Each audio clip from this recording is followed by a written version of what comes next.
موضوع الدرس في حكم التحريم وكفارة اليمين سورة التحريم تفسير ابن كثير. الحمد لله رب العالمين والصلاة والسلام على أشرف الأنبياء وسيد المرسلين سيدنا محمد وعلى آله وأصحابه أجمعين. اللهم صل على سيدنا محمد وعلى آل سيدنا محمد كما صليت على إبراهيم وعلى آل إبراهيم في العالمين إنك حميد مجيد.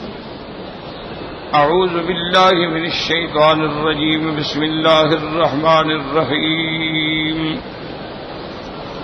يا أيها النبي لم تحرم ما أحل الله لك تبتغي مرضات أزواجك والله غفور رحيم. قد فرض الله لكم تحلة أيمانكم والله مولاكم وهو العليم الحكيم. وإذ أسر النبي إلى بعض أزواجه حديثا فلما نبأت به وأظهره الله عليه عرف بعضه وأعرض عن بعض فلما نبأها به قالت من أنبأك هذا قال نبأني العليم الخبير. إن تتوبا إلى الله فقد صغت قلوبكما وإن تظاهرا عليه فإن الله هو مولاه وجبريل وصالح المؤمنين والملائكة بعد ذلك ظهير. عسى ربه إن طلقكن أن يبدله أزواجا خيرا منكن مسلمات مؤمنات قانتات تائبات عابدات سائحات سيبات وأبكارا. قال المؤلف والمفسر رحمه الله تعالى أدام النفع بعلومه وعلومكم في الدارين آمين إلى أن قال اسمعي كنت في مجلس الشعبة قال فيسمعون جرش طير الجنة بالشين فقلت جرس فنظر إلي فقال خذوها عنه فإنه أعلم بهذا منا. والغرض أن هذا السياق فيه أن حفصة هي الساقية للأصل وهو من طريق هشام بن عروة عن أبيه عن خالته عائشة وفي طريق ابن جريج عن عطاء عن عبيد بن عمير عن عائشة أن زينب بنت جحش رضوان الله عليهن أجمعين هي التي سقته الأصل. وإن عائشة وحفصة رضي الله عنهن تواطأتا وتظاهرتا عليه فالله أعلم. وقد يقال إنهما واقعتان ولا بعد في ذلك إلا أن كونهما سببا لنزول هذه الآية فيه نظر والله أعلم. اب مفسر رحمت اللہ علیہ لفظ جرس پہ گفتگو فرما رہے تھے. حدیث مبارک میں بھی آتا ہے فَيَسْمَعُونَ جَرَسَ طَيْرَ الْجَنَّةِ، وہ جنت کے پرندوں کے اڑنے کی آواز سن رہے ہوں گے. اسمعی فرماتی ہیں کہ میں حضرت شعبہ کی مجلس میں بیٹھا تھا تو انہوں نے یہ فرمایا فَيَسْمَعُونَ جَرَشَ طَيْرَ الْجَنَّةِ، جرش شین کے ساتھ. فَقُلْتُ، تو میں نے عرض کیا کہ حضرت لفظ جرش نہیں ہے، سین کے ساتھ جرس ہے، جرش نہیں، لفظ ہے جرس. تو آپ نے میری طرف دیکھا اور پھر ساتھیوں سے فرمایا کہ خذوها عنہ فإنه أعلم بهذا منا. آپ نے فرمایا بھی اسی کی بات کو لے لو، یہ ٹھیک کہہ رہا ہے، یہ ہم سے زیادہ بہتر جاننے والا ہے کہ لفظ جو ہے وہ جرش نہیں بلکہ لفظ جرس ہے. جیسے گھنٹی کو بھی جرس کہتے ہیں کہ اس سے بھی آواز آتی ہے. اب مفسر رحمت اللہ علیہ فرماتے ہیں کہ اس سند کے اندر یہ واقعہ آتا ہے کہ بی بی حفصہ رضی اللہ تعالی عنہا ہی الساقیۃ للاصل، وہ آپ کو شربت شہد پلانے والی تھی. اور یہ سند جو ہے ہشام بن عروہ عن ابیہ عن خالتہ عائشہ رضوان اللہ علیہم، اور ایک سند جو ہے وہ ہے ابن جریج عن عطاء عن عبید بن عمیر عن عائشہ رضی اللہ تعالی عنہم ان زینب بنت جحش، کہ بی بی زینب جو ہیں دراصل ہی التی سقطہ الاصل، اس نے حضور پاک کو شہد پلائی. اور بی بی عائشہ اور بی بی حفصہ نے اتفاق کیا اور اس پر چڑھائی کی اور ایک راستہ نکالا حضور کو منع کرنے کا. تو یہ دو واقعات ہو گئے.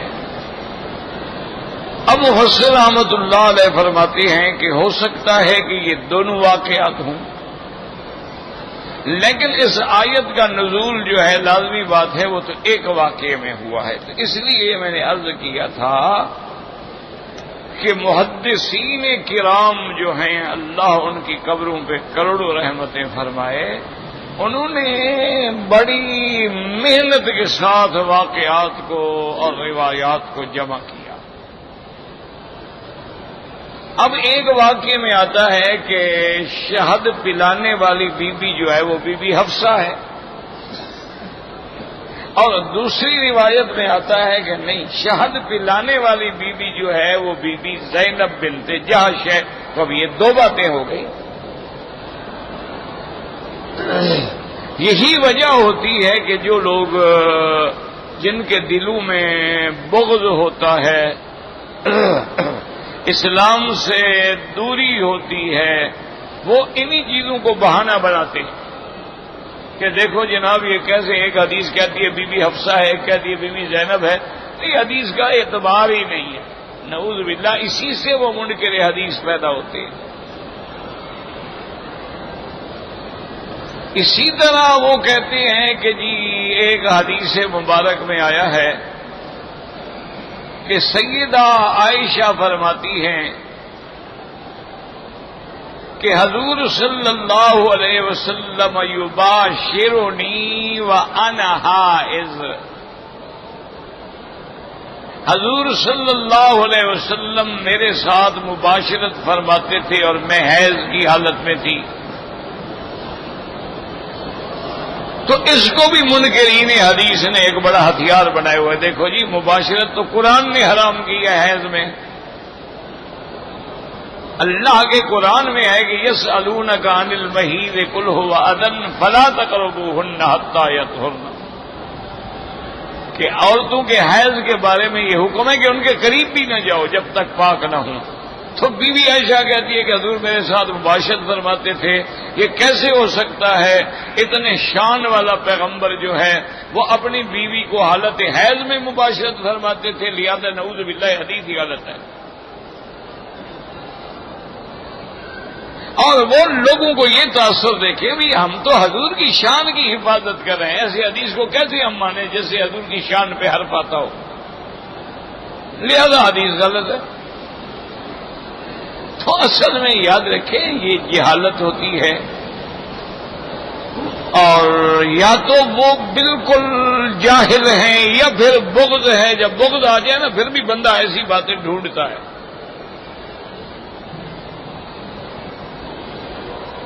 حالانکہ یاد رکھیں کہ لفظ مباشرت جو ہے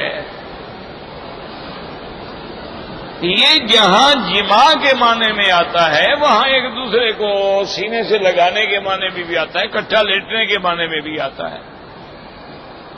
التقاء البشرت بالبشرت یعنی انسان کا جسم جسم سے ٹکرانا، ملنا، یہ مباشرت ہے.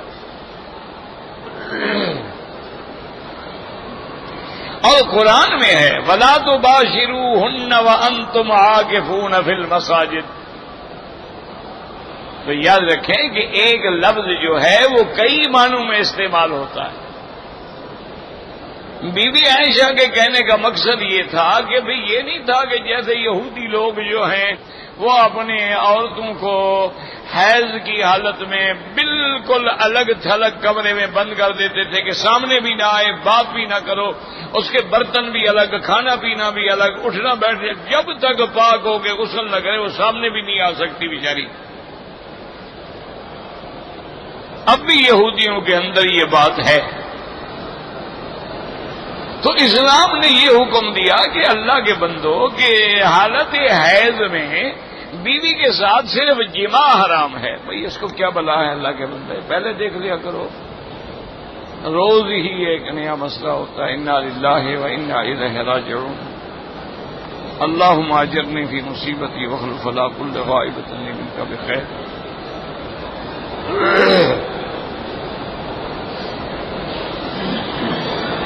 تو اب بات کو سمجھیں کہ ایک لفظ جو ہے کئی معنی میں آتا ہے۔ یہودی جو ہیں وہ اتنے سخت ہیں کہ حیض میں عورت پلید ہے، ناپاک ہے، بالکل یعنی سامنے بھی نہ آئے، اس لیے انہوں نے اپنے گھروں میں عورتوں کے لیے الگ کمرے بنائے ہوتے ہیں کہ جب حیض آئے گا تو وہی چلی جائے گی، اس کے برتن بھی الگ، کھانا پینا بھی الگ۔ اسلام نے کہا کہ نہیں، حالت حیض میں جماع کرنا منع ہے۔ یہ نہیں ہے کہ اکٹھے بیٹھ کے کھانا نہ کھائیں، یہ نہیں ہے کہ میاں بیوی ایک بسترے پہ بھی نہ لیٹیں، یا میاں بیوی ایک دوسرے کو بوسہ دے دیتے ہیں، ہاتھ ملا دیتے ہیں، سینے سے کوئی منع نہیں، جماع منع ہے۔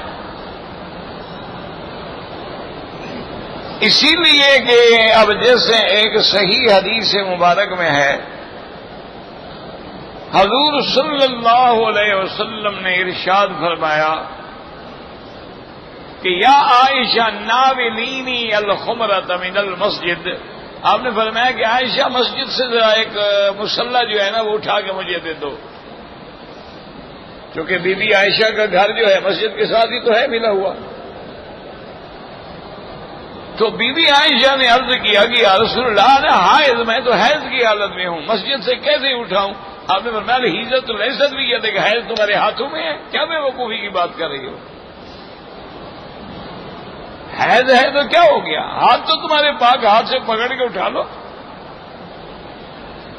تو وہاں بی عائشہ کے کہنے کا مقصد یہ تھا کہ حضور اب روزے میں بھی اور ہماری حالت حیض میں بھی ہمارے ساتھ بیٹھتے، کھانا کھاتے، پانی پیتے، اکٹھے لیٹ جاتے، ہمارا بدن ایک دوسرے کو مل رہا ہوتا تھا، معنی جماع نہیں ہوتا تھا۔ تو اب حدیث پہ کوئی اعتراض نہیں، لیکن دشمنوں نے ایک بہانہ بنا لیا اور اس کو اپنے غلط عقیدے کے لیے سہارا دے دیا، حالانکہ بالکل غلط بات ہے۔ اسی طرح یاد رکھیں کہ روایات میں چونکہ اس واقعے کے اندر بی بی زینب بھی ہیں، بی بی عائشہ بھی ہیں، بی بی حفصہ بھی ہیں، اسی طرح بی بی سودا بھی ہیں، بی بی صفیہ بھی ہیں، تو بعض صحابہ نے یہ سمجھا کہ یہ واقعہ بی بی حفصہ کا ہے، کیونکہ حضور صلی اللہ علیہ وسلم نے ایک روایت مبارک میں ہے کہ بی بی حفصہ کو آپ نے طلاق بھی دے دی، آپ نے طلاق دے دی۔ اللہ تبارک و تعالی نے جبریل علیہ السلام کو بھیجا اور حکم دیا فلیراجعھا کہ میرے محبوب آپ اپنی بیوی کے ساتھ رجوع کریں، انہا صوامۃ قوامۃ، وہ تو بڑی عابدہ ہیں، بڑی روزے رکھنے والی، ساری رات جاگنے والی ہیں، وہ تو میری خاص بندی ہیں، فوراً رجوع کریں۔ اچھا، اسی طرح پہلے بھی آپ پڑھ چکے ہیں کہ ایک واقعہ ہے تحریم اصل کا کہ آپ شربت پیتے تھے تو ان نے مغافیر کا قصہ پیدا کیا، اور ایک واقعہ ہے بی بی ماریا کا کہ حضور نے بی بی حفصہ کے گھر میں بلا کے بی بی ماریا کے ساتھ ملاقات فرمائی، تو اس لیے کسی صحابی نے حفصہ کہہ دیا، کسی صحابی نے بی بی زینب والی بات نقل کر دی، تو اس میں کون سا جھگڑا ہے یا کون سی مشکل ہے؟ اگر آدمی کو خود سمجھ نہ آئے تو پھر وہ حدیث رسول پہ اعتراض کرے تو یہ تو بے وقوفی ہے۔ اسی لیے ہم بار بار روتے ہیں، چیختے ہیں کہ بھائی یاد رکھو کہ علماء کے بغیر، اہل علم کے بغیر، اہل فقہ کے بغیر، اہل فہم کے بغیر قرآن و حدیث کے مسائل تم خود سمجھو گے تو پھر ٹھوکریں کھاؤ۔ جتنا لوگوں کا زمانہ حضور کے قریب ہے، ان کا کردار بھی عظیم ہے، ان کی صداقت بھی عظیم ہے، ان کا تقوی بھی بڑا ہے، پھر ان کے برکات و ثمرات بھی ہیں۔ تو اس لیے کبھی اپنے علم پہ بھروسہ نہ کرو۔ اب دیکھیں دو حدیثیں ہیں۔ ایک حدیث مبارک میں حضور صلی اللہ علیہ وسلم نے فرمایا انما الماء من الماء، آپ نے فرمایا کہ غسل کا پانی اس وقت ڈالنا ہے جب آدمی کا پانی نکلے۔ پانی سے مراد ہے منی، یاد رکھو، ایک منی ہوتی ہے، ایک مزی ہوتی ہے اور ایک ودی ہوتی ہے۔ آدمی کا پیشاب کے بعد قطرے آ جاتے ہیں، کبھی پیشاب سے پہلے قطرے آ جاتے ہیں، وہ بھی سفید رنگ کے ہوتے ہیں، تو وہ مزی ہوتی ہے۔ اچھا، کبھی آدمی اپنی بیوی سے ہنسی کھیل میں اور وہ پانی سفید سا آ جاتا ہے ملاحبت کرنے سے، تو اس کے لیے استنجا کافی ہوتا ہے، غسل نہیں ہوتا۔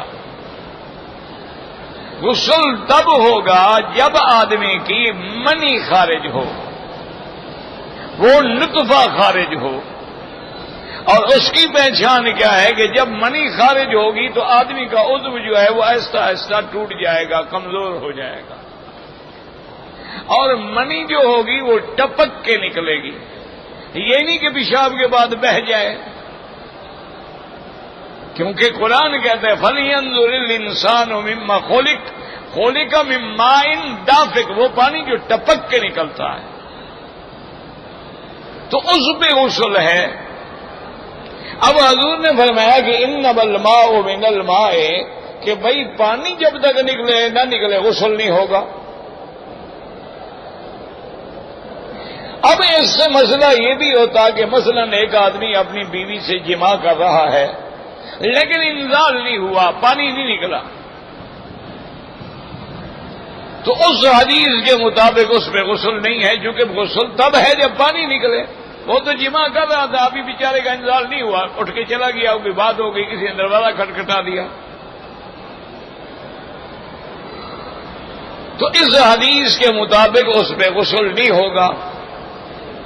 اب دوسری حدیث سنیں، اس میں حضور نے فرمایا اذا التقى الختان بالختان فقد وجب الغسل، کہ جب دونوں کی شرمگاہیں آپس میں ٹکرا جائیں اور مرد کے عضو کا اگلا حصہ اس میں غائب ہو جائے، پانی نکلے یا نہ نکلے غسل کرنا ہو۔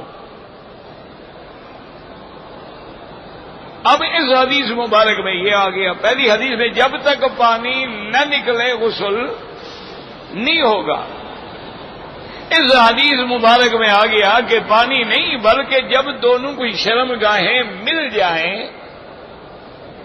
اور اس کی علامت یہ ہے کہ صرف ایسے ملنا نہیں بلکہ اس کا عضو تناسل کا سرا جو ہے وہ غائب ہو جائے، حشفہ اندر چلا جائے، تو اب پانی نکلے نہ نکلے غسل ہو جائے گا۔ اب دیکھیں دو حدیثیں ہیں۔ اب دشمن کہتے ہیں دیکھو جی یہ کیسے نبی کی بات ہے، کبھی نبی یہ فرماتے ہیں، کبھی نبی یہ فرماتے ہیں، اللہ کا نبی تو معصوم ہوتا ہے، وہ بغیر وحی کے بات ہی نہیں کرتا، یہاں دو باتیں کیسے ہو گئیں؟ وہ کہتے ہیں کہ جی اللہ کا پیغمبر تو بولتا ہی نہیں جب تک وحی نہیں آتی، تو پھر اللہ کے پیغمبر دو باتیں کیسے فرما رہے ہیں؟ اس کا معنی یہ ہے نعوذ باللہ کہ حدیث ہی غلط ہے۔ انہوں نے انکار حدیث کر دیا۔ اب محدثین کرام نے رحمت اللہ علیہم نے، اللہ ان کی قبروں پہ کروڑوں رحمتیں فرمائے، انہوں نے فرمایا بابا پہلا حکم یہی تھا کہ جب تک پانی نہ نکلے اس وقت تک غسل نہیں ہوگا، اس کے بعد یہ حکم آیا تو پہلا حکم ختم ہو گیا، یہ ناسخ ہو گیا۔ وہ حکم جو ہے منسوخ ہو گیا کہ اب اگر دونوں کے بدن شرمگاہیں ملی ہیں تو غسل واجب ہو جائے. تو لہذا پہلی حدیث منسوخ ہو گئی اور یہ حدیث جو ہے ناسخ ہو گئی. اس میں کیا بات ہے کہ حضور کی بات غلط ہے؟ پہلے ایک حکم تھا، اس کے بعد ایک حکم آ گیا. پہلے تہجد ہر مسلمان پہ فرض ہو گئی تھی، بعد میں تہجد جو ہے نفل ہو گئی. پہلے ساری 3 حصے رات کے جاگنے کا حکم تھا، پھر آدھی رات جاگنے کا حکم تھا، پھر رات کا ایک حصہ جاگنے کا حکم تھا. اللہ نے رعایت کر دی کہ میرا محبوب آپ کی امت جو ہے اب چاہے 2 رکعت بھی پڑھ لے، تھوڑی سی رات بھی جاگ لے تو تہجد والوں میں شمار ہو جائے گی. تو پہلا حکم ختم ہو گیا. اس میں جھگڑے والی کون سی بات ہے کہ آدمی حدیث کا انکار کر دے؟ اچھا، اور امام ابو حنیفہ رحمۃ اللہ علیہ وہ فرماتے ہیں دونوں حدیثیں صحیح ہیں اور دونوں ٹھیک ہیں اور کوئی بھی منسوخ نہیں ہے.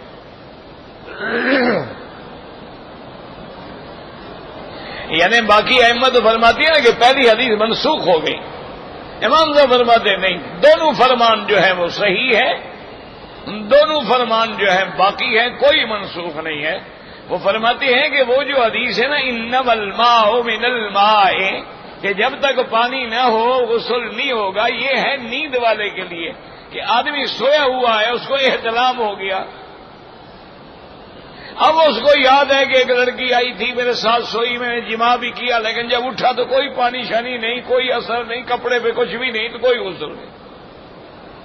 کیوں؟ انما الماء من الماء.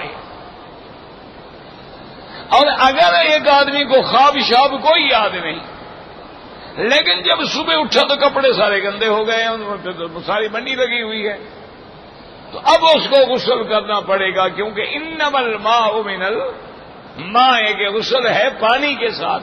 پانی نظر نہیں آیا تو غسل نہیں ہوگا، پانی نظر آیا خواب چاہے یاد بھی نہ ہو تب بھی غسل ہوگا. اور یہ جو حکم ہے کہ 2 شرمگاہیں ملیں، یہ جاگنے کا حکم ہے، اس کا نیند کے ساتھ کوئی تعلق نہیں. اس حدیث کا تعلق ہے نیند کے ساتھ، اس حدیث کا تعلق ہے جاگنے کے ساتھ. دونوں حدیثیں صحیح ہیں اور دونوں اپنی جگہ پہ محکم ہیں، کوئی بھی منسوخ نہیں ہے. تو اب انکار حدیث کا کوئی یہ مشکل وہی آتی ہے کہ جب آدمی خود مسئلے سمجھتا ہے نا، وہ ماشاءاللہ پھر ہر سال 2 سال کے بعد ایک نیا مسئلہ نکالتا ہے. کیونکہ اس نے کسی عالم سے رجوع نہیں کیا. وہ ایک قصہ مشہور ہے کہ ایک مولوی صاحب کہیں مہمان ہوئے کسی مدرسے میں. مولوی کہیں مہمان ہوگا اور کون مولوی کو ٹھہرائے گا. تو وہاں جب گئے تو جمعہ کا دن تھا صبح، تو انہوں نے کہا کہ حضرت کل جمعہ کا دن ہے، سنت ہے کہ آدمی حجامت کرائے، ناخن کٹوائے، بغل صاف کرے، غسل کرے، تو مہربانی کر کے آپ اپنے علاقے کا کوئی حجام بلا دیں. تو انہوں نے کہا کیا کہہ رہے ہو بے وقوف آدمی، تم آج جمعہ کے دن حجامت کرواؤ گے؟ نے کہا کیوں، کیا ہو گیا؟ انہوں نے کہا لا حول ولا قوت. تم نے حضور کی حدیث نہیں پڑھی؟ حدیث ہے، حضور نے فرمایا کہ نہا عن الحلق یوم الجمعہ، حضور نے جمعہ والے دن حلق کرانے سے منع کیا ہے. میں تو اتنا عرصہ ہو گیا کبھی جمعہ کے دن حلق نہیں کراتا، چونکہ حدیث ہے اور صاف لفظ ہے کہ نہا رسول اللہ صلی اللہ علیہ وسلم عن الحلق یوم الجمعہ. تو تم عجیب مولوی ہو، مولوی بھی بنتے ہو اور حلق بھی میں نے وہ مولوی صاحب نے کہا حضرت مہربانی کریں، یہ آپ کیا پڑھ رہے ہیں؟ کیوں؟ انہوں نے کہا لفظ ہے نہا رسول اللہ عن الحلق یوم الجمعہ، یہ حلق نہیں ہے بے وقوف آدمی، یہ لفظ ہے حلق کہ حضور نے منع فرمایا کہ جمعہ کے دن ہر آدمی ہلکا بنا کے 10 آدمی ادھر ٹولی بنا کے بیٹھو، 5 ادھر ٹولی بنا کے بیٹھو، 4 ادھر ٹولی بنا کے بیٹھو. اس سے حضور نے منع کیا صفے بنا کے ٹھیک طرح بیٹھو. یہ لفظ حلق ہے، یہ لفظ حلق نہیں ہے. کہتے ہیں اچھا میں تو کئی سال سے اسی طرح پڑھتا رہا. نے کہا یہی تو ہے، اسی لیے ہم کہتے ہیں نا کہ بزرگ عالم کے پاس جاؤ، امام کے بغیر نماز نہیں ہوتی تو باقی کام کیسے ہوگا؟ امام کے بغیر تو تمہاری جماعت بھی نہیں ہوتی، تمہاری نماز بھی نہیں ہوتی. تو باقی کام تم سارے کسی امام کی ضرورت نہیں ہے، امام کی ضرورت نہیں ہے، تم خود امام بن جاؤ۔ اور جی 4 اماموں سے 4 جماعتیں بن گئی تو 10,000 جب امام بن جاؤ گے تو پھر تو 10,000 جماعتیں بن جائیں گی ماشاءاللہ، ہر آدمی جب امام بن جائے گا۔ تو اس لیے ہمیشہ یاد رکھیں کہ اب یہ محدثین کا کمال ہے، وہ دونوں باتیں نقل کر رہے ہیں کہ بی بی عائشہ کا واقعہ، حفصہ کا واقعہ بھی نقل کر رہے ہیں، بی بی زینب کا واقعہ بھی نقل کر رہے ہیں، پھر کہتے ہیں ہو سکتا ہے 2 واقعے الگ ہوں۔ تو بہرحال واقعہ یہ ہے کہ بی بی حفصہ کا قصہ بھی ٹھیک ہے اور بی بی عائشہ کا زینب کا قصہ بھی ٹھیک ہے۔ بی بی زینب کے قصے میں ہے شہد پینا اور بی بی حفصہ کے گھر میں ہے بی بی ماریا کو بلانا، تو دونوں باتیں ٹھیک ہیں، اس میں کیا اختلاف؟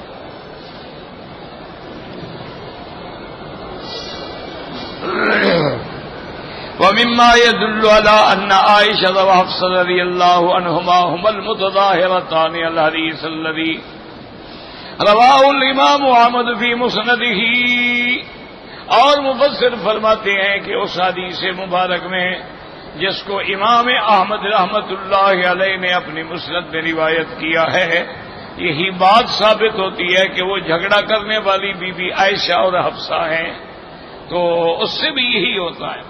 قال حدثنا عبد الرزاق قال اخبرنا معمر عن الزهري عن عبيد الله بن عبد الله بن ابي ثور عن ابن عباس رضي الله تعالى عنه قال لم ازل حريصا على ان اسال عمر رضي الله تعالى عنه عن المرأتين من ازواج النبي صلى الله عليه وسلم اللتين قال الله تبارك وتعالى ان تتوبا الى الله فقد صغت قلوبكما حتى حج عمر رضي الله تعالى عنه وجدت معه فلما كان ببعض الطريق آدل عمر وعدلت معه بالإداوة فتبرد ثم أتاني فسكبت على يديه فتوزع فقلت يا أمير المؤمنين من المرأتان من أزواج النبي صلى الله عليه وسلم اللتان قال الله تعالى إن تتوبا إلى الله فقد صغت قلوبكما فقال عمر وعجبا لك يا ابن عباس قال الزهري كره والله ما سأله عنه ولم يكتمه قال هي عائشة وحفصة۔ اب اس حدیث مبارک میں آتا ہے حضرت ابن عباس رضی اللہ تعالیٰ عنہ فرماتے ہیں کہ مجھے ہمیشہ یہ خواہش رہی، یہ تمنا رہی کہ میں حضرت عمر سے پوچھوں کہ قرآن پاک نے جو فرمایا ان تتوبا الی اللہ، جن کو اللہ نے توبہ کا حکم دیا وہ کون عورتیں تھیں؟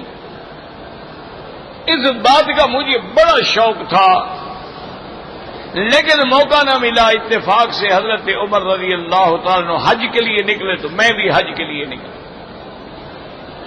میں آپ کے ساتھ تھا۔ راستے میں حضرت عمر رضی اللہ تعالیٰ عنہ کو اپنے تقاضا انسانی کے لیے دور جانا پڑا، فارغ ہو کے آئے تو میں نے لوٹا پکڑا اور آپ کو وضو کرایا، ہاتھ دھلائے، اور اسی موقع پہ اب چونکہ ہم اکیلے تھے، ایک میں تھا ایک عمر تھا رضی اللہ عنہ، تو میں نے پوچھا کہ حضرت یہ جو قرآن میں حکم ہے 2 عورتوں کے بارے میں، وہ 2 عورتیں کون ہیں؟ آپ نے فرمایا عجیب ہے ابن عباس تجھے پتہ نہیں ہے؟ وہ عائشہ اور حفصہ ہیں، اور کون ہے؟ تو اس سے بھی واقعے کی تائید ہوتی ہے کہ وہ بی بی زینب والا قصہ ٹھیک ہے۔ بی بی عائشہ اور بی بی حفصہ تو اتفاق کر کے یعنی ایک قسم کا جھگڑا کرنے والوں میں ہیں جن کو اللہ نے توبہ کرنے کا حکم دیا ہے۔ قال ثم اخذ يسوق الحديث، بڑی تفصیل کے ساتھ انہوں نے اس واقعے کو نقل کیا ہے، تو اس بات سے بھی یہی تائید ہوئی کہ آپ کے شہد کی شربت پینے کا واقعہ بی بی زینب کے گھر میں ہے، نہ کہ بی بی حفصہ کے گھر میں۔ قال كنا معشر قريش قوما تغلب النساء فلما قدمنا المدينة وجدنا قوما تغلبهم نساؤهم فطفق نساؤنا يتألمن من نسائهم قال وكان منزلي في دار أمية بن زيد بالأوالي قال وغضبت يوما على امرأتي فإذا هي تراجعني فأنكرت ان تراجعنی فقالت ما تنکر ان اراجعک باللہ ان ازواج رسول اللہ لا یراجعنہ وتہجرہ احداہن اليوم الى اللیل قال فانطلقت فدخلت على حفصة. اب حضرت عمر رضی اللہ تعالی عنہ نے واقعہ فرمایا، کہنے لگے اپنے عباس اصل بات یہ ہے ہم قریش کے لوگ جو تھے نا تو مکی زندگی میں اور اسلام کی ابتدائی زندگی میں ہم عورتوں پہ غالب ہوتے تھے، ہم نے عورتوں کو کنٹرول میں رکھا ہوا ہوتا تھا، مجال ہے کہ عورت ہمارے سامنے بات کرے. جب ہم مدینہ منورہ میں آ گئے ہیں تو وہاں عورتیں اپنے خامدوں سے جھگڑتی تھیں تو ان کی صحبت سے ہماری عورتوں نے بھی جھگڑنا سیکھ لیا. تو ایک دن میں اپنے گھر میں آیا اور میں نے اپنی بیوی کو ڈانٹا، سختی کی، تو اس نے مجھے جواب دینا شروع کر دیا. میں نے کہا تمہیں اتنا جرأت ہو گئی ہے کہ میری بات کا آگے جواب دو؟ اور نے کہا عمر کیا کہہ رہے ہو، حضور پاک کو بیویاں جواب دیتی ہیں، تمہاری شان کوئی حضور سے زیادہ ہے؟ حضور پاک کا بھی بیویوں سے اگر جھگڑا ہوتا ہے تو باقاعدہ بیویاں جواب دیتی ہیں، اور کبھی کبھی تو 24 گھنٹے حضور کے ساتھ بات بھی نہیں کرتی. میں نے کہا عجیب بات ہے، یہ کیسے ہو سکتا ہے؟ کہتے ہیں پھر میں سیدھا آیا اپنی بیٹی کے گھر میں، بی بی حفصہ کے گھر میں. فقلت اتراجعین رسول اللہ صلی اللہ علیہ وسلم قالت نعم. میں نے اپنی بیٹی سے پوچھا کہ اچھا جب جھگڑا ہو تم بھی حضور کو جواب دیتی ہو؟ انہوں نے کہا دیتی ہوں. عجیب بات ہے. قلت وتاجروا احداکن اليوم الى الليل. میں نے کہا ایسا بھی ہوتا ہے کہ تم ایک دن ایک رات تک نبی پاک سے بات بھی نہ کرو؟ انہوں نے کہا ایسا بھی ہوتا ہے، روٹھ جاتی ہیں، ناراض ہو جاتی ہیں. قالت نعم. قلت قد خاب من فعل ذلك منكن وخسر. حضرت عمر فرماتے ہیں میں غصے میں آیا، میں نے کہا جو عورتیں حضور کو جواب دیتی ہیں نا وہ دنیا آخرت میں گھاٹے میں پڑیں گے. اللہ کے نبی کے سامنے بات کرتی ہو، اللہ کے نبی کے سامنے بولتی ہو. افتامن اذا كنا يغضب الله عليها لغضب رسوله فاذا هي قد هلكت. میں نے کہا حفصہ بات سنو، تم اللہ کے نبی کو جواب دیتی ہو، اگر اللہ کا نبی ناراض ہو گیا تو اس کی ناراضگی میں اللہ ناراض ہو گیا تو تم تو برباد ہو جاؤ گی. یہ کیا کرتی ہو تم؟ لا تراجعی رسول اللہ صلی اللہ علیہ وسلم ولا تسألی شیئا وسلینی من مالی ما بدا لک فلا یغرنک ان کانت جارتک ہی اوسم اجمل واحب الى رسول اللہ صلی اللہ علیہ وسلم یرید عائشہ.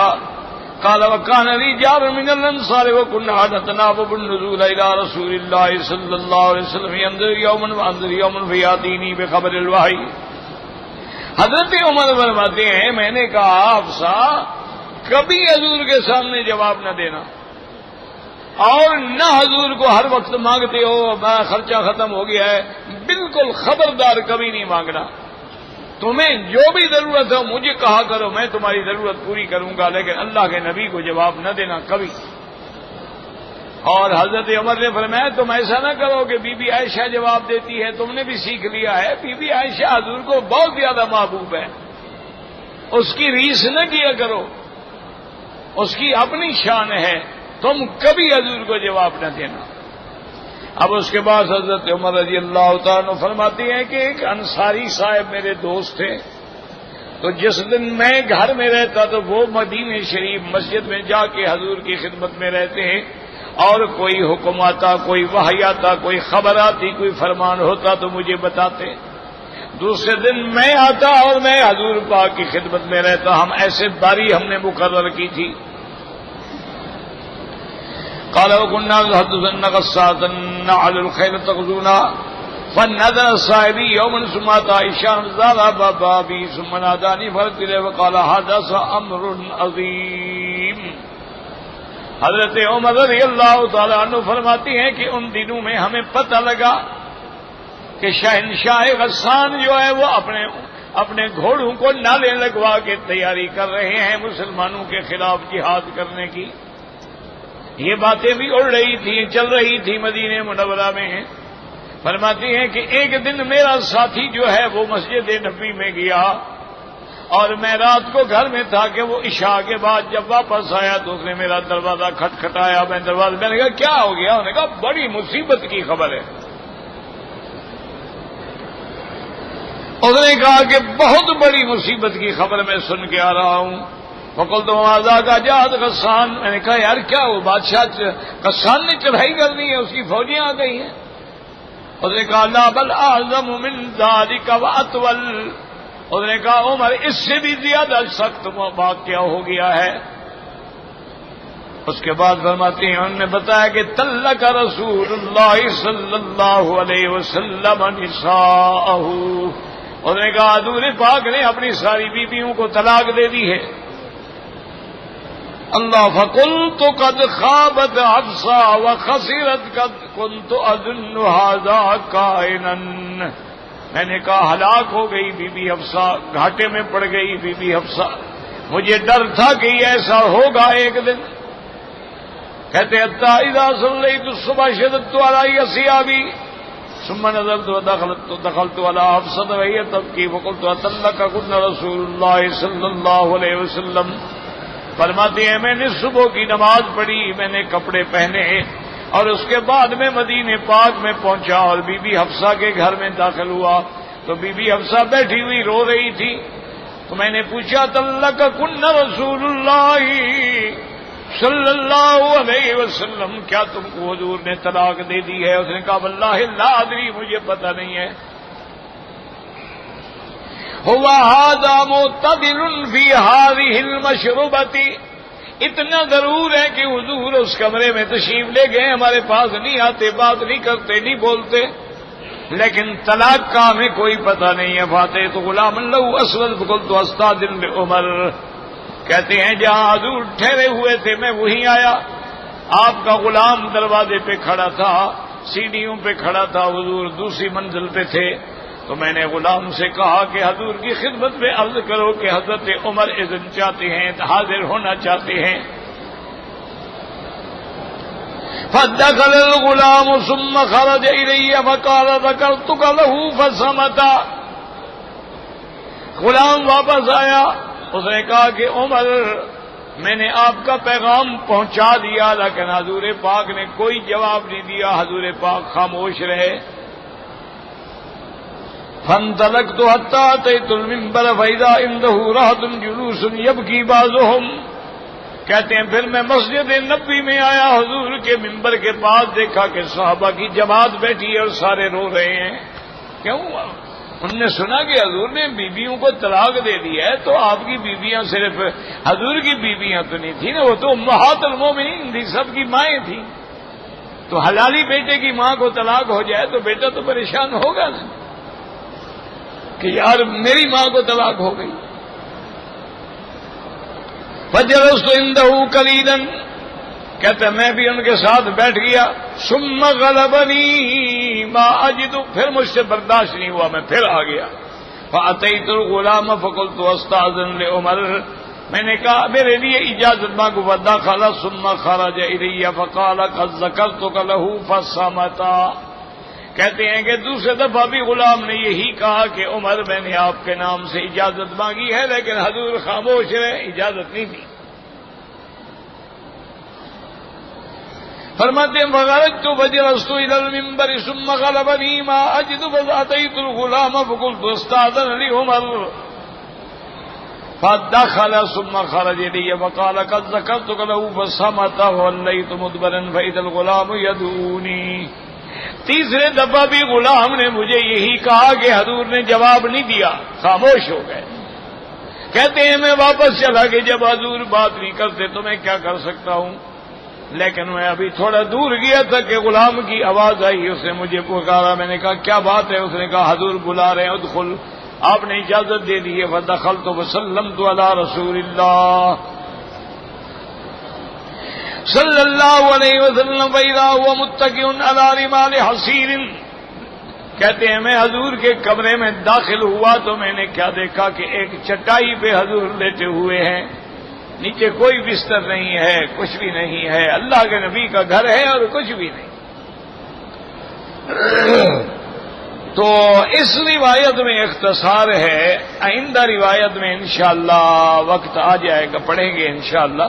حضرت عمر کہتے ہیں جب میں نے دیکھا تو میں نے ایک بات تو یہ کی کہ یا رسول اللہ، یہ دنیا کے بادشاہ ہیں، ان کے پاس محل ہیں، قالینیں ہیں، اہتمام ہیں، اور آپ دین دنیا کے بادشاہ ہیں اور چٹائی پہ لیٹے ہوئے ہیں۔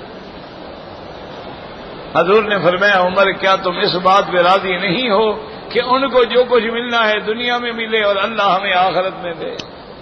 میں نے کہا رضی تو راضی۔ پھر حضرت عمر فرماتے ہیں میں نے دل میں سوچا کوئی ایسی بات کروں کہ حضور کو ہنساؤں، حضور تو بڑے ناراض بیٹھے ہیں،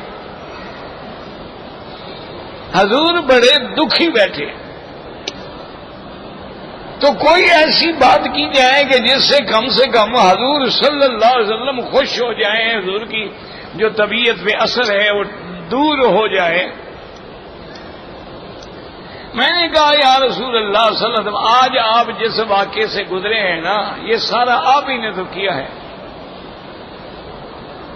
حضور نے فرمایا کیا مطلب؟ میں نے کہا یا رسول اللہ ہم تو قریشی ہیں، ہمارے ہاں تو اگر بیوی بات کرتی تھی تو ڈنڈے مار مار کے ہم اس کی پسلیاں توڑ ڈالتے تھے، 2 مہینے وہ بستر پہ پڑی رہتی تھی۔ آپ نے دن کو سر چڑھایا ہے، آپ کے سامنے باتیں کرتی ہیں، آپ برداشت کرتے ہیں، وہ سر چڑھ گئی ہیں تو آپ نے ان کو ڈھیل دی ہے نا، ورنہ ہم قریش نے ان کو سیدھا کر کے رکھا ہوا۔ فضحک رسول اللہ، حضور ہنس پڑے۔ حضور نے فرمایا کہ عمر میں تو نہیں کر سکتا کہ اپنی بیویوں پہ ایسی زیادتی کروں۔ میں نے کہا پھر حضور پھر بھگتنا پڑے گا۔ اور اس کے بعد پھر میں نے پوچھا حل طلقت نساءک یا رسول اللہ، حضور آپ نے اپنی بیویوں کو طلاق دیا؟ میں ما طلق تو کس نے کہا ہے میں نے تو طلاق نہیں دی۔ فکبر تو حضرت عمر کہتے ہیں میں نے زور سے نعرہ لگایا تاکہ جو حرم میں مسجد میں بیٹھ کے رو رہے ہیں وہ بھی سن لیں، بھی خوشی کی بات ہے، عمر جو نعرے لگا رہا ہے کوئی بات خیر کی ہے۔ آپ نے فرمایا میں نے طلاق نہیں دی، میں نے قسم کھائی ہے کہ 1 مہینہ تک بیویوں کے پاس نہیں جاؤں گا۔ میں نے ایلا کیا ہے، میں نے نہ حرام کیا ہے نہ طلاق دی ہے۔ تو بہرحال انشاءاللہ زندگی باقی تو پڑھیں گے۔ کہتے تھے کہ آذان میں جب مؤذن کہتا ہے اشہد ان محمد الرسول اللہ، تو بعض لوگ جو ہے وہ انگوٹھے چومتے ہیں۔ اب میرا بھائی دو باتیں ہیں۔ ایک بات یہ ہے کہ یہ مولوی آج کل کے جو ہیں وہ انگوٹھے چومتے ہیں، اور ایک بات حضور پاک نے فرمائی ہے۔ اب تم فیصلہ کرو ہم کس کی بات مانیں، اس مولوی کی، جاہل کی، یا اللہ کے نبی کی؟ اللہ کے نبی نے فرمایا قولوا کما یقول المؤذن، تم اسی طرح کہو جیسے مؤذن نے کہا ہے۔ اس نے کہا اشہد ان محمد الرسول اللہ، تم بھی کہو اشہد ان محمد الرسول اللہ۔ اور جب اذان ختم ہو جائے تو تم کلمہ پڑھو اور اس کے بعد درود شریف پڑھو جو نماز میں پڑھتے ہو، پھر اس کے بعد دعا مانگو اللہم رب هذه الدعوة التامة والصلاة القائمة آت محمد الوسیلة والفضیلة وابعثه مقاما محمودا الذی وعدته انک لا تخلف الميعاد۔ تو جب تم میرے لیے مقام وسیلہ کا سوال کرو گے تو میں بھی پھر قیامت میں تیری شفاعت کروں گا۔ اب آپ بتائیں کہ ہم حضور کی بات پہ عمل کریں یا ان کی بات پہ عمل کریں؟ یعنی حضور نے اتنی لمبی دعا سکھائی، لمبی اذان سکھائی، صرف انگوٹھے چومنے والی بات نہیں سکھائی، وہ اس مولوی کے لیے چھوڑ دی کہ تم بعد میں نکال لینا۔ بیعت کرنا بالکل ضروری ہے، بیعت الاسلام بھی ہے، بیعت الجہاد بھی ہے، بیعت السمع والطاعہ بھی ہے، بیعت تو اسلام میں موجود ہے۔ صرف یہ دیکھا کریں کہ اس پیر کی بیعت ہونا جو خود شریعت کا پابند ہو اور کتاب اللہ اور سنت رسول اللہ کا عامل ہو، اور جس کے ایک ایک قدم میں سنت رسول نظر آتی ہو، اس کی بیعت کریں، بالکل کریں، کوئی منع نہیں۔ کہتے جی کہ روزے کی حالت میں آدمی اپنی بیوی کو بوسہ دے سکتا ہے، بالکل دے سکتا ہے. بوسہ کوئی اندر چلا جاتا ہے کہ روزہ ٹوٹ جائے گا؟ روزہ تو تب ٹوٹتا ہے نا کہ جب دو راستوں سے کوئی چیز جوف معدہ میں داخل ہو یا جماع سے ٹوٹتا ہے تو بوسہ دینے سے دلیل. لیکن یہ ہے کہ بوسہ اس وقت دینا جب اپنے اوپر کنٹرول بھی ہو. اگر کنٹرول نہ ہو اپنا روزہ بھی برباد کرو، پھر کفارہ بھی دینا پڑے.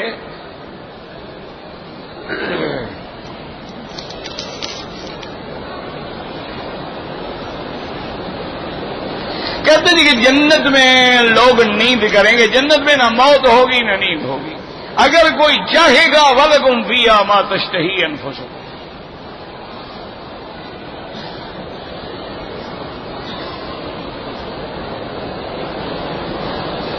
میں نے اپنی بیوی کو طلاق اس طرح دی کہ میں نے تجھے طلاق دی. طلاق تو اب نیت ایک کی تھی یا دو کی تھی تمہاری؟ اگر دو دفعہ کا طلاق دی تو دو ہو جائیں. اگر آپ نے کہا کہ طلاق دی پھر اسی کو سنا رہے ہو کہ جی میں نے تمہیں طلاق دی ہے، پھر وہ ایک ہو. بہرحال ایک ہو یا دو ہو، رجوع ہو سکتا ہے، جھگڑے کی بات ہی نہیں ہے. جو لوگ فوت ہو گئے ہیں ان کے لیے بالکل نفلی عبادات ہو سکتی ہیں، صدقہ، خیرات، طواف، حج، عمرہ سب کچھ ہو سکتا ہے. بھائی گروی کے بارے میں مجھے پتا نہیں ہے، آپ نے پوچھا تھا، میں جب سمجھتا نہیں تو کیا بتلاؤں. مجھے پتا نہیں ہے کہ گروی شروی کیا ہوتی ہے یا تمہارا وہ گڈ ول کیا ہوتی ہے. جب پتہ نہ ہو تو کیسے بتاؤں.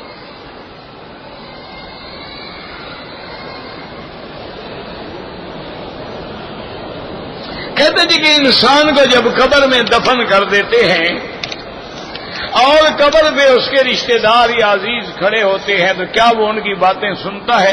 قبر میں جانے کے بعد پتہ لگ جائے گا. کوئی ضروری ہے کہ ہر بات مولوی مکی سے پوچھو؟ بھئی ہم سب نے قبر میں جانا ہے کہ نہیں جانا ہے؟ پتہ لگ جائے گا سنتے ہیں کہ نہیں سنتے ہیں. بہرحال حدیث ہے بخاری شریف کے اندر ہے کہ یسمع قرعن یالہم، ان کے جوتوں کے چلنے کی بھی آواز سن رہا ہوتا ہے.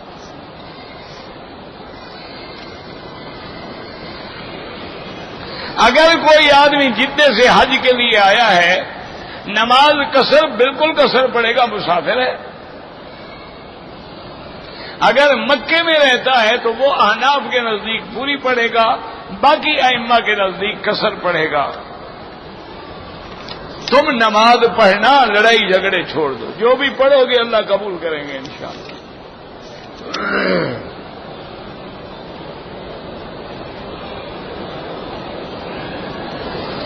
اگر ایک آدمی کی زندگی موسیقی میں گزر گئی، توبہ بھی نہیں کیا، بہرحال گناہ گار ہے، کافر تو نہیں ہے نا، انشاءاللہ اللہ معاف کریں گے. ان اللہ لا یغفر ان یشرک بہ، اللہ شرک معاف نہیں کرتے، باقی گناہ تو معاف ہو جاتے. باقی ہم تھوڑا اچھا وہ تو گانا سنتا ہے، تم جی جھوٹ بولتے ہو، گانے پہ تو لعنت نہیں آئی، جھوٹ پہ تو لعنت بھی آئی ہے، تم تو اس سے زیادہ بڑا گناہ کر رہے ہو. بہرحال نہ گانا سنو نہ جھوٹ بولو.